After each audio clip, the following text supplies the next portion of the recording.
Hey guys, Fletch Football Observer here, bringing you another Fletch Talks video, and today's topic is going to be concerning the games that took place yesterday between Aston Villa and Sheffield United, and of course Manchester City and Arsenal, as the Premier League made its return to our screens.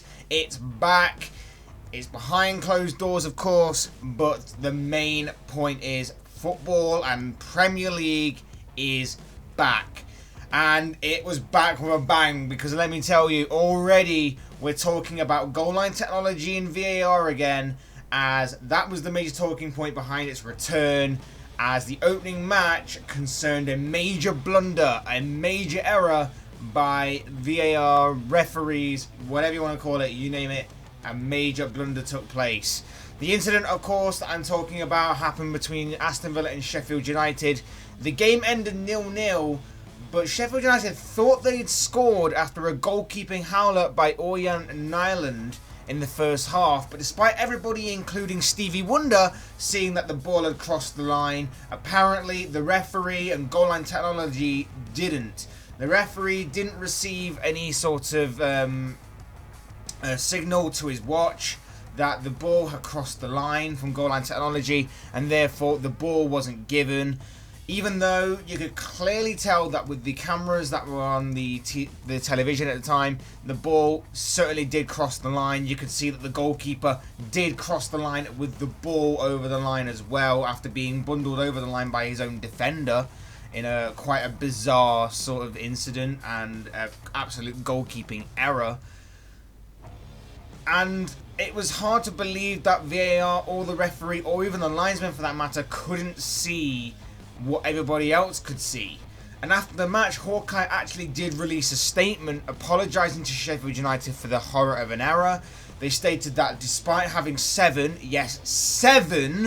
one, two, three, four, five, six, seven, if I may take it back to Sesame Street, cameras focusing on the goal, they said that the combination of the goalkeeper and the defender blocking the view of them cameras didn't help the technology in any sort of way, and couldn't quite tell from that perspective.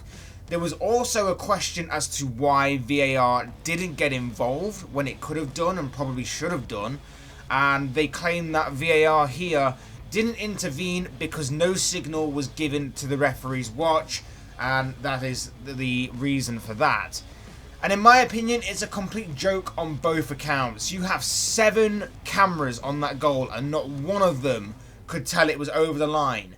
However, the one camera shot that you could tell was over the line was the one that we were all watching on Sky Sports, and that was clearly there and could have been used to see that the ball went over the line, but for whatever reason wasn't. And secondly, with how controversial it seemed, I don't understand why VAR wouldn't have got involved at least. VAR isn't the major problem in this scenario. I think that it's a part of the problem, definitely, but I don't think it's the major scapegoat here. But with how controversial it seemed, and with everybody seemingly accepting their fate, so to speak, Sheffield United were adamant that the ball had crossed the line. Even some Villa players seemed to believe that they were going to be walking back to the halfway line to take kickoff. Everybody seemed to know it was a goal except the referee, and play was allowed to continue. And thirdly, the whole statement read out by Hawkeye seems to do one thing, and that is to protect officials again. Officials on the pitch and the officials overseeing VAR, giving them some sort of excuse as to why the goal wasn't given. Because, like I say, my first 2 points sum that up. I don't understand how you can't have something as controversial as this and VAR not get involved.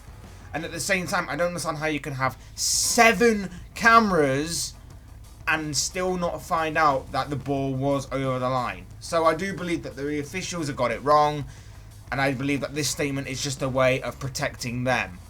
And finally, the thing that annoys me most about this whole thing is that there's no repercussions from this error. It will get talked about until the weekend, where more football will take place and will be a sort of forgotten memory by the end of the weekend.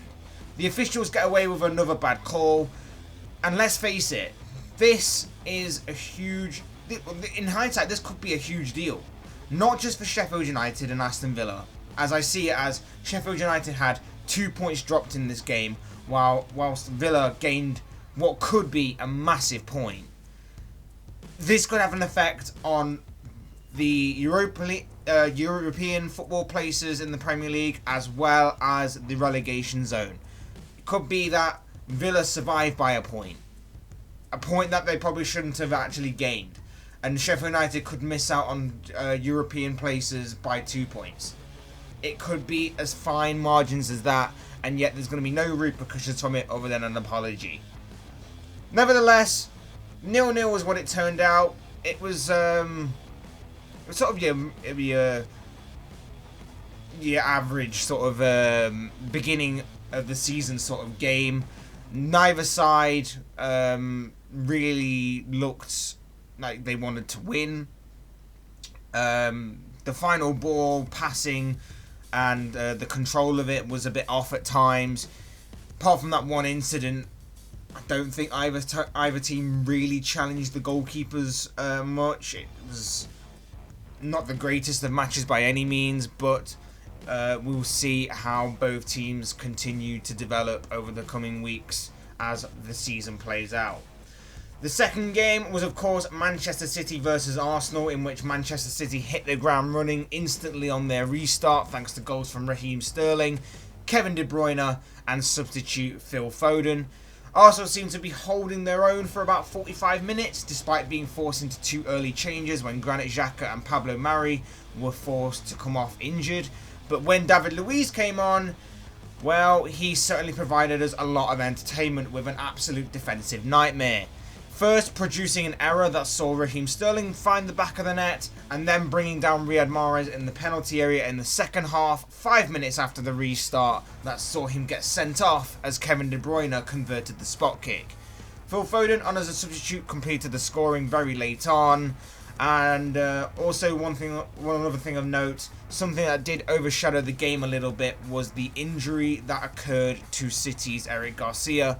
He collided with his own goalkeeper Ederson 10 minutes before the end of the game.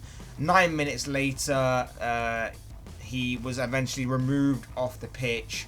It's believed that he's had a concussion. It does seem to be that as they were bringing him off, he did. Pep Guardiola has said that he did seem to be himself a little bit more, and he was actually responding. So it's a sort of a good sign, but we wish him the best anyway.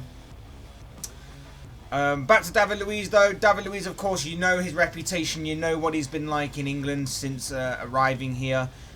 He's got that sort of that sort of energy about him that's like that aura around him now. That's like he's going to be bantered on social media because we all know that he's a bit of a liability. You're just waiting for him to make a mistake, and that clearly happened last night, not on one occasion but on 2 occasions, and it was costly for Arsenal because, like I say, for 45 minutes City were threatening, but Arsenal were dealing with the majority of it, and from there it took a defensive error for City to get into the game, and from there was no turning back, and Luiz clearly hadn't missed a beat in being that defensive liability in the time that we had as an absence. So that was great, and this could be the last time that we've seen him in an Arsenal shirt. This could be the last time that we've seen him in the Premier League because his contract is coming to an end at the end of June. It doesn't look like Arsenal are going to be renewing it,